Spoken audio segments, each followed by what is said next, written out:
Bien, muy buenas tardes a todas y todos. Bienvenidos a esta segunda sesión del seminario IUS, Encuentros para el Diálogo Constituyente de la Universidad San Sebastián. Esta es una iniciativa de la carrera de Derecho, sede Valdivia, que busca contribuir a la deliberación pública, informada y reflexiva sobre el proceso constituyente y las eventuales transformaciones jurídicas, políticas y sociales. Les pedimos disculpas por la demora, son circunstancias que ocurren normalmente, especialmente cuando trabajamos a través de estos mecanismos. Sin embargo, para mí es un honor, ¿no?, presentar a la profesora Marcela Inés Peredo, quien es doctora en Derecho y magíster en Investigación Jurídica por la Universidad de los Andes, magíster en Derecho Público con mención en Derecho Constitucional por la Pontificia Universidad Católica de Chile, es abogada de la Universidad de Talca y actualmente se desempeña como académica de la Universidad de los Andes. Igualmente me gustaría destacar que la profesora Peredo tiene una importante obra, ¿no?, entre ellos, bueno, diversos artículos de investigación en Derecho Público y Derecho Constitucional, y los libros Derechos Humanos y Proceso Constituyente, Lecciones de Teoría Constitucional Chilena, Hacia la configuración de la omisión como vicio de inconstitucionalidad, su posible control y sanción en el ordenamiento jurídico constitucional chileno, el margen de apreciación del legislador y el test de margen proporcionado. La profesora Marcela aceptó amablemente nuestra invitación para participar en este seminario desarrollando el tema Protección de los Derechos Fundamentales en un nuevo ordenamiento constitucional. Antes de darle la palabra, quiero informar a los participantes, a los asistentes, a quienes agradecemos que estén conectados y hayan tenido la paciencia de esperarnos, que unos minutos previos al fin de la intervención de la profesora Marcela vamos a habilitar el chat y a través de esa vía ustedes van a poder formular sus preguntas y sus comentarios. Profesora Marcela, de nuevo muchas gracias por aceptar nuestra invitación y bueno, es de usted este escenario virtual. Muchas gracias, Luis. Muchas gracias a la Universidad San Sebastián, a su Facultad de Derecho, en la sede de Valdivia, por esta invitación muy grata para mí y espero que la próxima pueda ser ya de manera presencial para no tener los problemas que hoy tuvimos. Yo quería pedir las disculpas del caso porque es la primera vez que el computador parece que un poco cansado, ya no quería seguir funcionando, así que les pido las disculpas del caso. Pero gracias a Dios lo pudimos subsanar. Bueno, me parece a mí que para detenernos sobre el tema de los derechos fundamentales en un nuevo ordenamiento jurídico, hay que partir de ciertas premisas y ciertas bases. Nosotros, a propósito del mismo proceso constituyente que está en curso, creamos un libro que se llama Derechos Humanos y Proceso Constituyente, del cual extraigo algunas ideas principales que me gustaría compartir acá. Lo primero es decir que uno debería preguntarse cuál es el sentido, incluso voy a ir un poquito más atrás de los derechos, cuál es el sentido de una constitución. ¿Cuál es el sentido? ¿Para qué sirve una constitución? Y precisamente la idea que nosotros sostenemos es que las constituciones solo sirven para proteger los derechos fundamentales y favorecer las libertades de las personas. Proteger y favorecer son dos verbos muy importantes, porque, y sobre todo en días como estos, porque en definitiva el proteger y el favorecer supone decir que los derechos son anteriores incluso al propio ordenamiento jurídico, porque los derechos son inherentes al ser humano, entonces las constituciones no los crean, no los constituyen, y por lo tanto no dependen de la idea de poder originario o derivado que cada persona tenga, no quedan delimitados al arbitrio del poder constituyente o no de turno, porque en definitiva el ser humano los posee por el solo hecho de ser tal. Entonces, si esto es así, el rol de una constitución en materia de un nuevo ordenamiento jurídico solo puede ser proteger, amparar e incluso reconocer. Se reconoce lo que ya existe, no se reconoce aquello que no es. Por lo tanto, en ese punto, me parece a mí que es interesante constatar que la existencia de los derechos puede ser previa, incluso a las declaraciones que así lo establecen. Y la mayoría de las constituciones, si nos vamos a revisar en términos históricos, la Constitución de Estados Unidos, decía, bueno, nos parece que la declaración son evidentes, son evidentes estas verdades. Entonces parte desde el mismo colofón desde la misma idea inicial de la cual nosotros arrancamos, ¿no? Que no es la idea de todos los constitucionalistas, y eso lo tenemos súper claro, pero también es cierto que, en definitiva, el constitucionalismo surge precisamente para limitar el poder por medio del derecho y proteger los derechos fundamentales. Y también es el sentido de la Declaración de los Derechos del Hombre y el Ciudadano respecto a los órganos del Estado en relación con la separación de funciones, que dice, ¿cierto?, en su artículo 16, que sin separación de funciones o sin límites al poder, no existe entonces una constitución propiamente tal. Dicho eso, a partir de ello debemos enmarcarlo dentro del proceso constituyente. El proceso constituyente chileno surge, tal como decía el profesor Breber Carías en la conferencia que me antecede, precisamente a partir de una ley de reforma constitucional. Ese es su origen en términos técnicos, ¿no? Entonces, la gente que nos acompaña verá que esa ley establece una remisión expresa de límites a la Convención Constitucional, que son límites tanto de forma como de fondo, que están destinados al mismo fin. ¿Cuál es el fin? ¿Para qué esta reforma? ¿Cuál es el sentido de esta reforma? El sentido de la reforma y la creación del nuevo órgano, que ya está en funciones, la Convención Constituyente, Convención Constitucional, es precisamente la protección de los derechos fundamentales. Tanto es así que el artículo 135, en su inciso final, incluye en la Constitución aquel límite que dice relación con que no se pueden conculcar, mediante los actos de la Convención en su rol de elaborar una nueva Constitución, aquellos tratados internacionales en materia de derechos humanos suscritos por Chile y vigentes. Eso significa un compromiso para la Convención que no supone arbitrariedad, supone cumplimiento de un artículo jurídico establecido precisamente y constitucionalizado. Constitucionalizado. Y entonces no me parece que venga al caso la distinción de si solo los supraconstitucionales, que a lo mejor lo podemos ver en las preguntas, o solo los infraconstitucionales, o los que están en los tratados y los que no están en la Constitución. Yo creo que el espectro del sentido de los derechos fundamentales y la manera de interpretarlo debe ser en un sentido amplio que favorezca, que sea conforme al principio favor libertatis, es decir, que favorezca la interpretación más benigna en razón de los derechos y que las restricciones entonces sean solo las razonables y necesarias y proporcionadas, por cierto, que es lo que dicen las convenciones también. Ahora bien, interesante constatar que ¿qué ocurriría si, y los invito a todos a pensar conmigo, si se vulnerasen algunos derechos que están en los tratados internacionales reconocidos por Chile, ratificados y vigentes, en una eventual redacción de nuevos derechos? Primero, si ocurriese eso, o si en algún momento se omitiera alguno, como ha ocurrido ya en el reglamento, con el derecho de los padres a educar a sus hijos. Hay una omisión ahí al respecto, ¿ya? ¿Qué pasaría si entonces tuviéramos menos derechos que los que ya teníamos incorporados? Bueno, el punto es la pregunta que se hacía Otto Bachov hace muchos años atrás sobre las normas constitucionales e inconstitucionales. ¿Pueden haber normas constitucionales que sean a su vez inconstitucionales? Claro que sí. ¿Y en qué caso ocurre eso? En aquel caso en que un órgano del Estado, cualquiera que éste sea, dentro de un ordenamiento jurídico, infringe aquello que Bachov denominaba el derecho supralegal. Y el derecho supralegal se refiere a aquellos que emanan de la dignidad intrínseca del ser humano.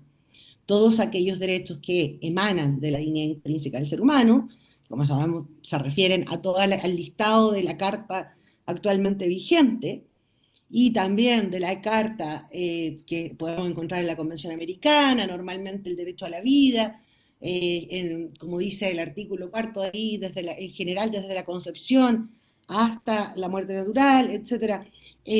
O también en el caso de las libertades de enseñanza o la propiedad, o también no solo los derechos de libertad, también los derechos sociales que están en los pactos de derechos sociales, económicos y culturales, en los cuales encontramos el derecho a la salud, las obligaciones del Estado en la materia, etcétera, y todos los pactos que ha suscrito nuestro país.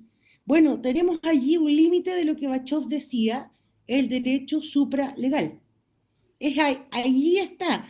De repente se dice que algunos derechos pueden ser como conceptos jurídicos indeterminados, que no se sabe muy bien cuál es la precisión. Bueno, en términos técnicos, todos sabemos que los derechos tienen una esencia. Cada derecho puede ser interpretado en un sentido positivo y negativo. Por ejemplo, la integridad física y psíquica. Uno puede decir, ¿cuál es el contenido de la integridad física y psíquica?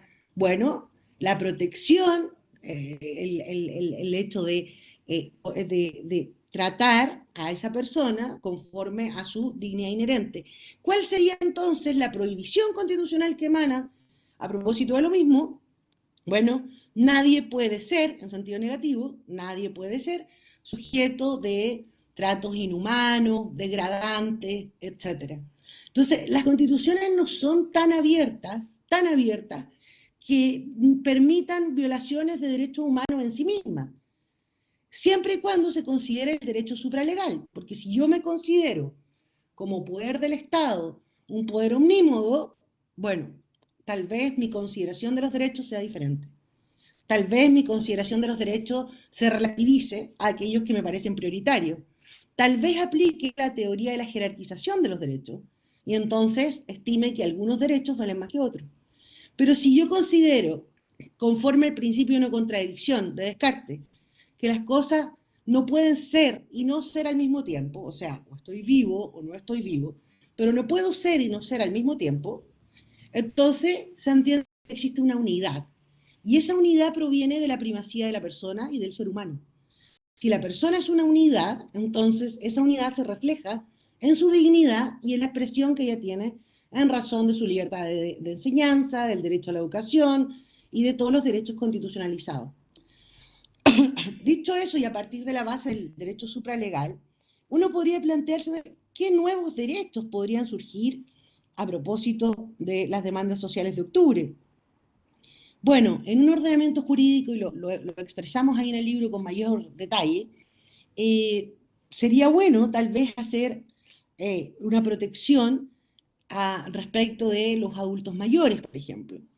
Sería bueno tal vez revisar la protección constitucional respecto de las personas que nosotros hemos suscrito el convenio en materia de tercera edad, y Chile es parte de la Convención Interamericana del Adulto Mayor.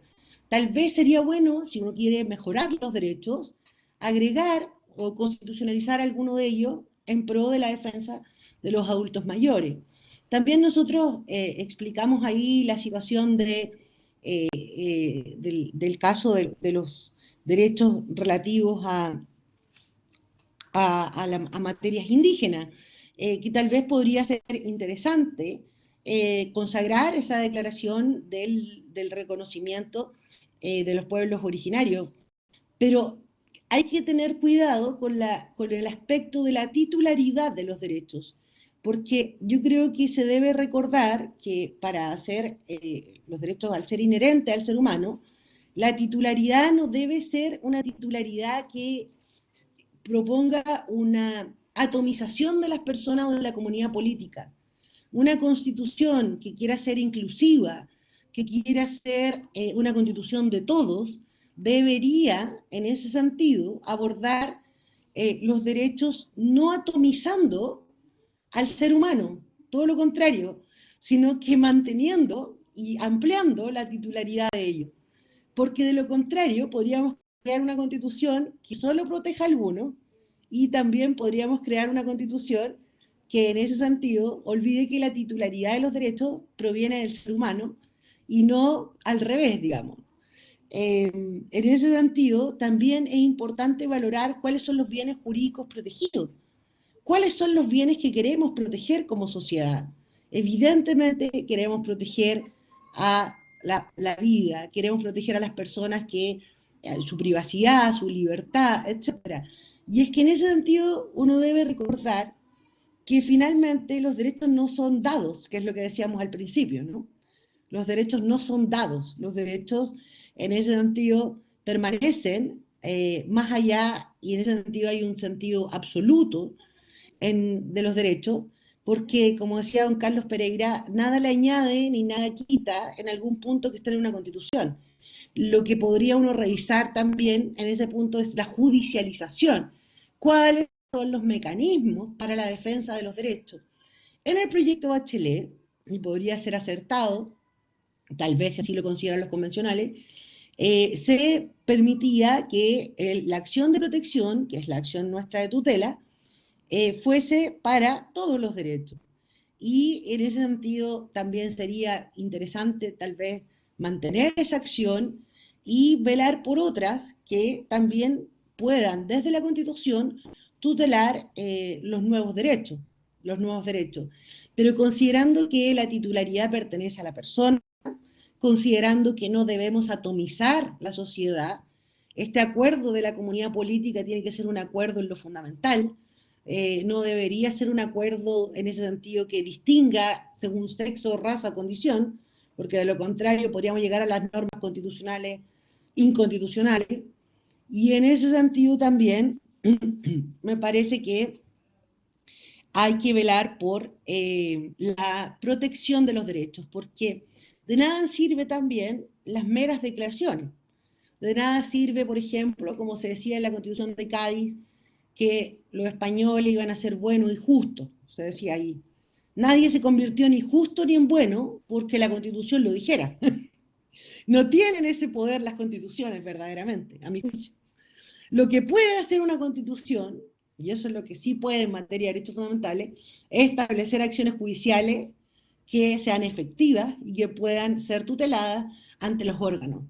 Y también que los órganos del Estado estén en el mismo sentido, así establecidos, porque no, tampoco obtengo mucho, sí tengo varias distintas acciones, pero finalmente los órganos del Estado no están en su rol de protección de los mismos derechos.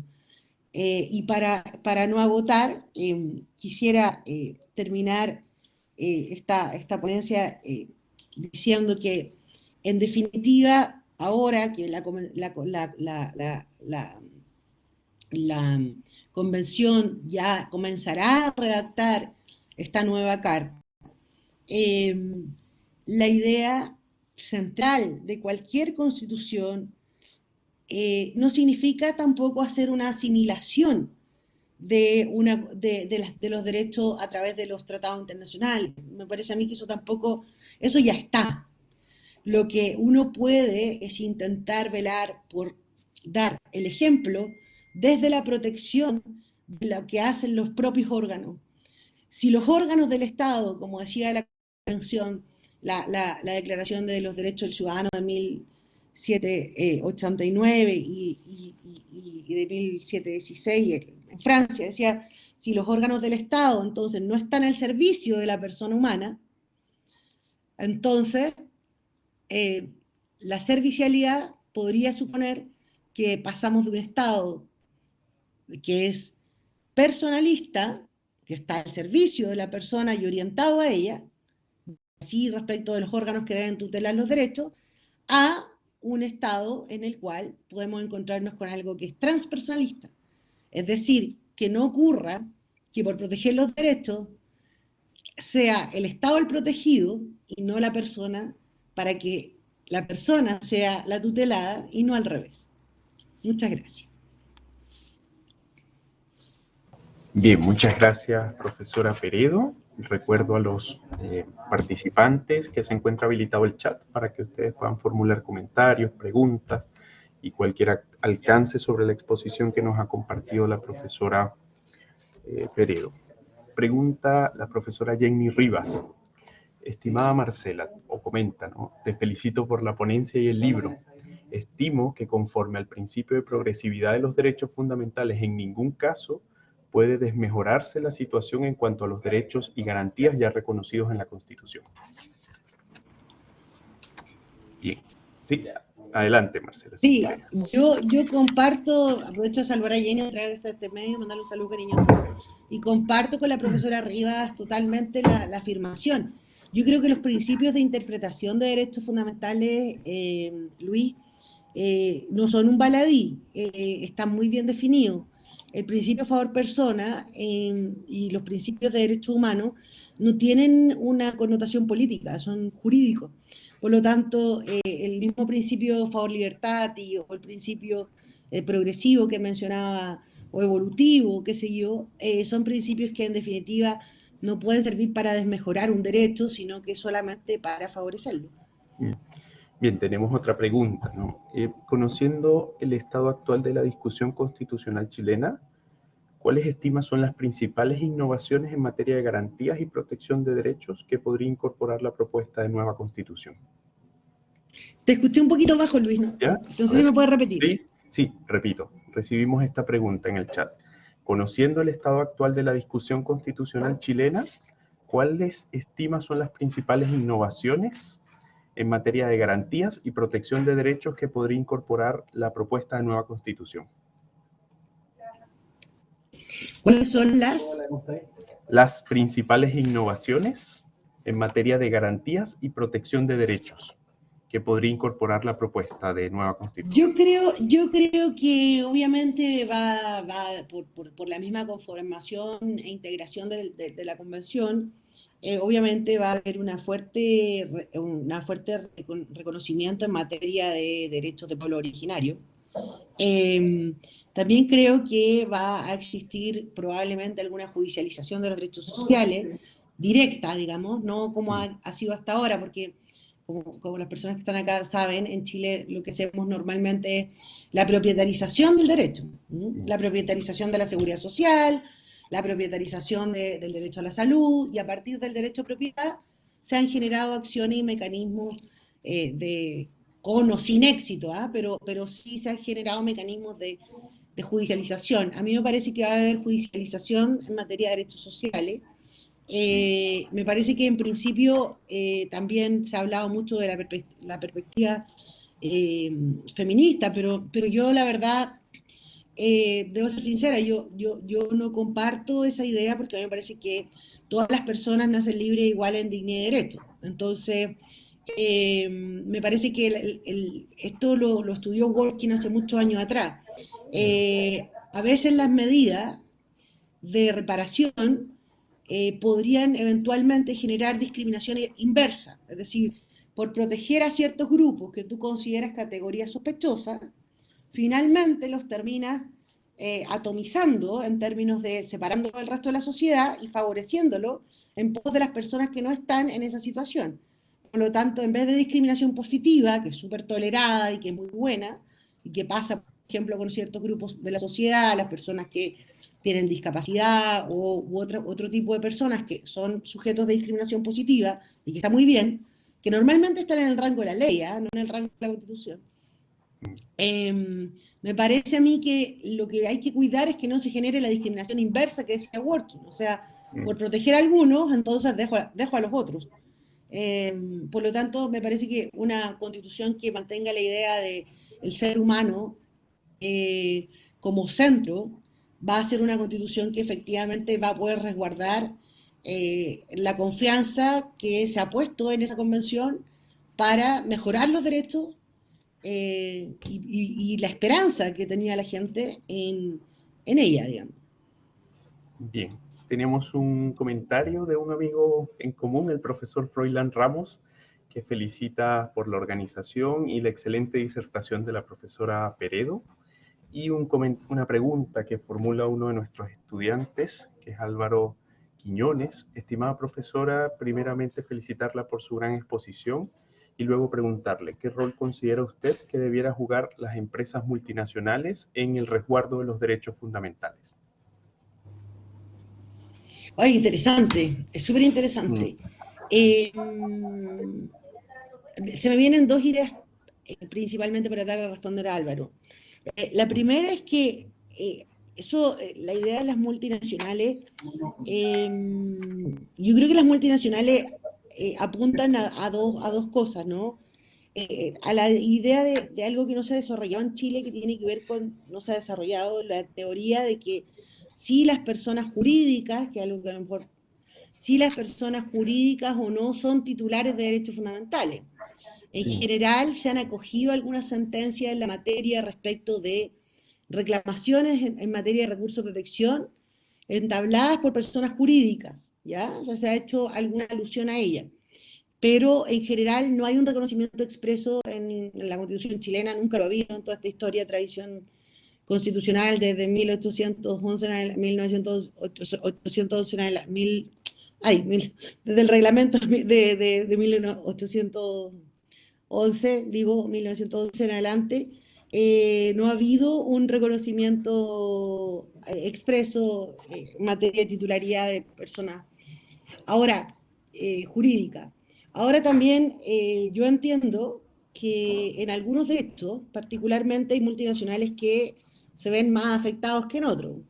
Y yo creo que ahí, a partir de eso, yo creo que están fuera del ámbito propiamente tal de los jurídicos, sino más bien estableciendo sus intereses a partir de políticas que de pronto producen afectación a ciertos derechos, sí. Creo que participan, pero participan más desde la sombra, a mi juicio. Bien. Plantea otra pregunta un estudiante de la sede, que es Álvaro Espinosa. Dado el escenario constitucional actual en nuestro país y apuntando mi pregunta hacia lo que algunos convencionales promueven, ¿cuál es su opinión respecto de incluir en la Constitución derechos sociales?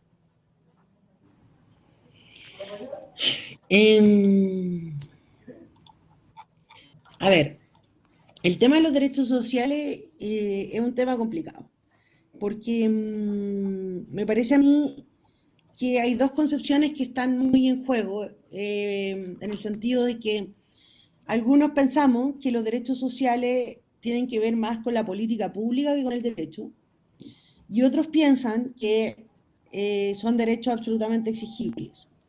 Ahora, muchos dicen también que esta discusión está totalmente superada y que en el fondo ya hay que ir mucho más allá. Yo creo que por la composición de la convención pareciera ser que, lo afirmé un poco antes, la judicialización a lo menos va a ser uno de los derechos que están allí. Y creo también, me atrevo a decir, que más que los derechos sociales, a propósito del derecho al medio ambiente, ¿no? Uno podría decir junto con que van a haber muchas alusiones en relación a ese tipo de derechos relacionados con el medio ambiente, derechos que tengan una judicialización efectiva en relación a ello, y respecto del rol del Estado en relación a ello. Bien. Muchas gracias, Álvaro. Luis Alberto Yucra nos pregunta respecto al derecho comparado constitucional, ¿hay alguna similitud o algún horizonte al que se esté encaminado? Esto respecto al modelo económico social, por ejemplo. En Perú, la posibilidad de convocatoria a una asamblea constituyente ha dividido opiniones, esto debido al nuevo gobierno. Es en realidad un comentario que trata de dar cuenta de la situación en Perú y de la eventual convocatoria a un proceso constituyente en ese país. Una pregunta que nos plantea Iraidi Ramos: ¿cómo valora las discusiones actuales de la Convención Constitucional? Quizás hacer una valoración de lo que se ha hecho hasta ahora en la Convención Constitucional. Ya. Respecto de lo que pasa en Perú, yo creo que no va a ser muy diferente. O sea, es difícil hablar sobre el futuro, pero hablando con un amigo constitucionalista peruano, me comentaba él que la situación era muy similar de lo que se había pronosticado respecto de, claro, con sus matices, ¿no? Respecto de la situación chilena. Por lo tanto, digamos, la idea de constitución que tiene que ver con un constitucionalismo latinoamericano está ya, creo, instalada. Yo creo que eso uno no dice nada grave si se admite que parece ser que así es. Creo yo. Esto es una opinión absolutamente personal, digamos. Luego, creo que también en la conferencia pasada el profesor Weber Carías algo así ya había dicho. Luego, en relación a la otra pregunta, era sobre... ¿Cómo valoras el funcionamiento o, digamos, lo que ha hecho la convención hasta estos días? Mira, yo creo que hay que ser cauteloso, hay que verlo en términos jurídicos, nosotros no somos, uno viene de la academia. En general, hay que revisar el texto completo del reglamento porque fue aprobado recién ayer, por ende, el texto en su totalidad a la vista de nuestra no lo tenemos. Eso pasa por una comisión, en términos técnicos, en que se hace un texto refundido y ahí uno puede revisar el articulado por completo. ¿Ya? Me parece a mí que como jurista uno tiene que, si pide que se cumplan las normas, también debe hacer lo mismo. Luego, por los artículos que se han dado a conocer en general, hay algunas cuestiones que a mí me parece que son un tanto complejas, por decirlo de algún modo.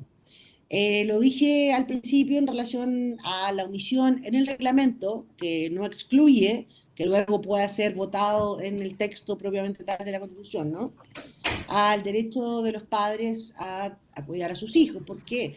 Porque este derecho en particular no es un derecho que haya surgido de la izquierda o de la derecha. Y a mí me llama la atención de repente que ciertos profesores de derecho constitucional que están en la convención hagan ese tipo de alusiones.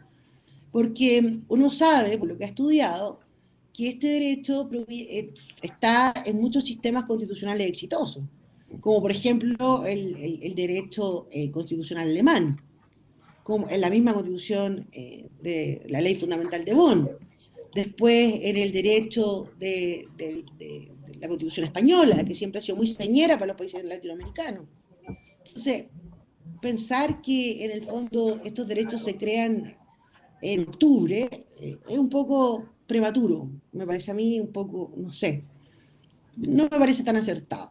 Ahora bien, no solamente ese derecho, sino que en el fondo también las infracciones a las materias orgánicas también son una señal que resulta poco alentadora, porque uno decía, ¿por qué omitir república si Chile no se va a transformar en monarquía?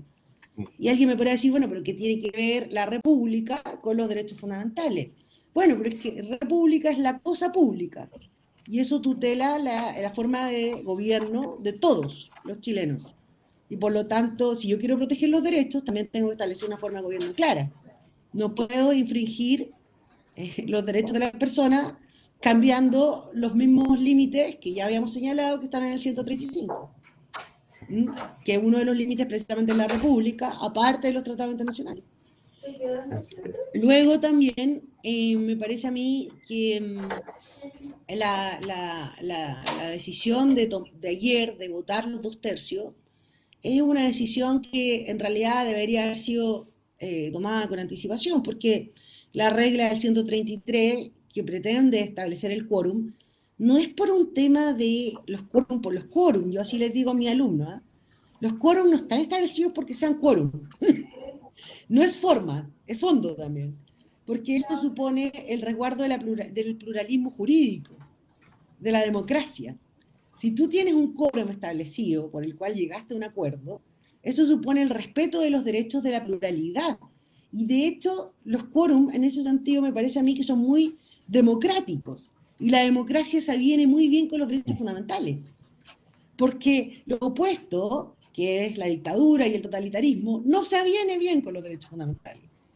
Entonces, en ese sentido me parece que hay ciertas cosas que tal vez con más calma, con más reposo, uno podrá verlas del texto completo, y también me parece que hay que esperar y ser prudente respecto del articulado de lo que sea el texto que los convencionales propongan. Pero sería bueno que, como ya ayer hubo una vuelta a lo que eran las normas ya establecidas, eso se mantuviera. Sí. Recibimos una pregunta a través de correo electrónico, que fue otra de las vías por las cuales los participantes podían formularlas. De la experiencia comparada, rescata algunas prácticas en materia de protección de derechos que puedan ser incorporadas al ordenamiento chileno. De la experiencia comparada. De Lo que yo decía en materia de derechos del adulto mayor, ¿ah? Mm, Yo creo que los derechos de la vejez es algo que se puede incorporar porque está ya en la Convención Interamericana que hemos suscrito, y luego daría lugar para ordenar un poco las materias de ley derivadas de ella. Creo que constitucionalizar eso sería un avance, sería un progreso. No por dividir la sociedad ni atomizarla, sino porque me parece que todo el tema que tiene que ver con pensiones y que dieron lugar un poco, o no más que un poco, digamos, al estallido de octubre, se pueden causar a través de la protección de ciertas personas que sabemos que en nuestra sociedad están siendo desvalidas. Y también podríamos regular, pero yo creo que esto puede ser materia de ley, habría que revisarlo con más calma. Eh, los derechos de materia migratoria y las convenciones que Chile ha suscrito en materia migratoria. Yo creo que esas son dos cosas que al menos parecen urgentes y que todavía por lo menos no he visto un pronunciamiento de parte de la convención. Veamos si en los artículos de fondo ya existe algún tipo de alusión a eso. Yo creo que siempre aquello que favorece al ser humano y a la servicialidad del Estado va bien. bien. Tamara pregunta en el chat, ¿usted cree que respecto a lo que se ha ido discutiendo en la asamblea o en la convención, se están enfocando en detalles en vez de enfocarse en otras cosas un poco más relevantes? Quizás enfocarse en el macro por sobre lo micro, como lo acaba de señalar respecto a la palabra república. Y creo que esto va de la mano con tu valoración sobre el funcionamiento de la convención hasta hoy. A mí me parece que sí. A mí me parece que sí, que Tamara entiende un poco.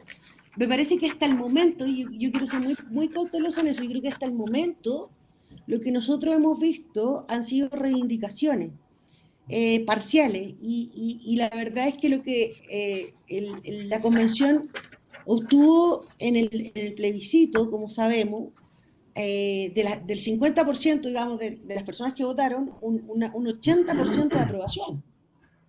Lo cual, si tú lo ves en términos de legitimidad de origen, pareciera ser que está muy bien, digamos, y que en el fondo era un nuevo, o es un nuevo órgano que precisamente está conforme a la servicialidad del Estado. Eso es como lo que me parece a mí que las personas entendieron. Pero hay que tener cuidado porque la legitimidad de origen no siempre termina siendo la legitimidad de ejercicio. Y eso a lo mejor lo puedes decir tú mejor que yo, Luis. Entonces, me parece a mí que ahí, ¿cómo se legitima una convención? Precisamente trabajando en la idea de la Constitución que protege los derechos de todas las personas. Yo por eso volví al concepto de Constitución. Porque hoy por hoy el concepto de Constitución es determinante para lo que sea el nuevo ordenamiento de los derechos fundamentales.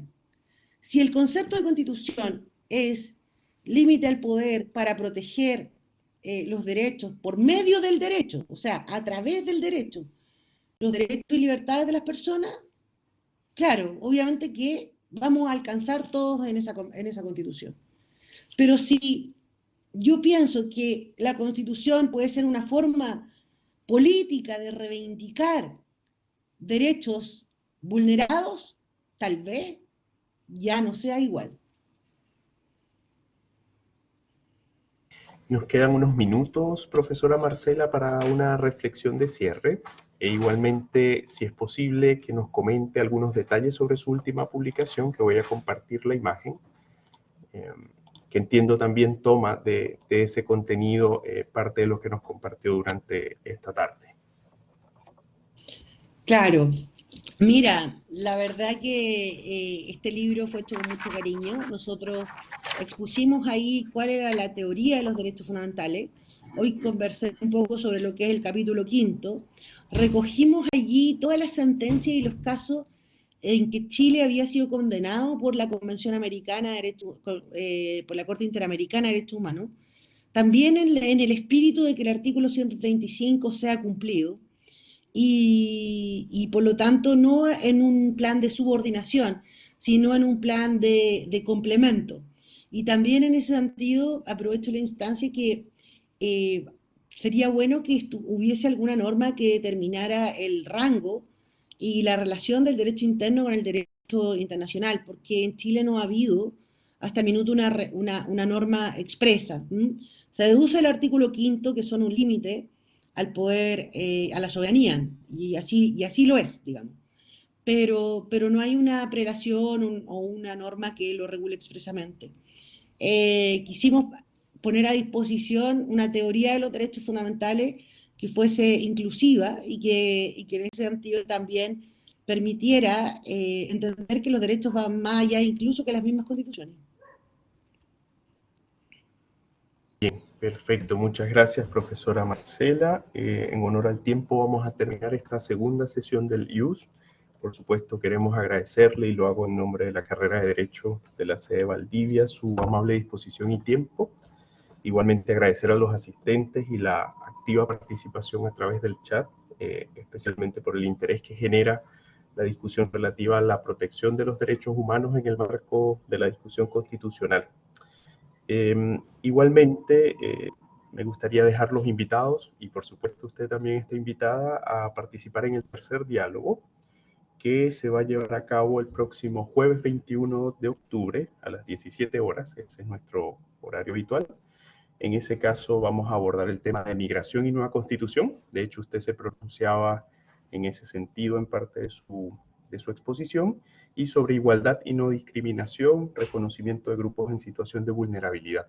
Y en esa oportunidad nos va a acompañar el profesor Ramón Mayorga McDonald de la Universidad de Magallanes, abordando el tema de la migración y la nueva constitución, y la profesora Betilde Muñoz Pogosian, que actualmente desempeña funciones en la Organización de Estados Americanos en el ámbito de protección de derechos sociales. Entonces dejamos a todos invitados para esa instancia.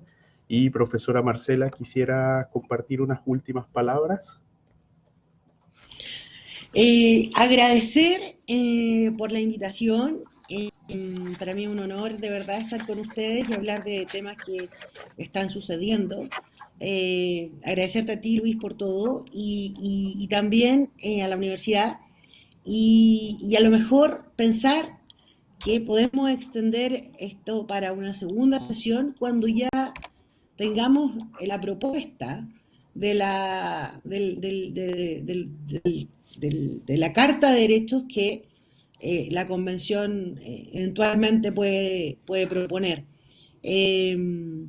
Y animar a que en el fondo podamos ir viviendo este proceso con la tranquilidad de que los derechos quedan y las constituciones pasan. Así es. Muchísimas gracias, y le vamos a tomar la palabra. Ya siéntase como invitada permanente de nuestra universidad. Bien, a todos y todas, muchísimas gracias. Profesora Marcela, muchas gracias. Y nos vemos entonces Gracias en a el tercer ustedes. encuentro del IUS. Cuídense mucho. Hasta luego.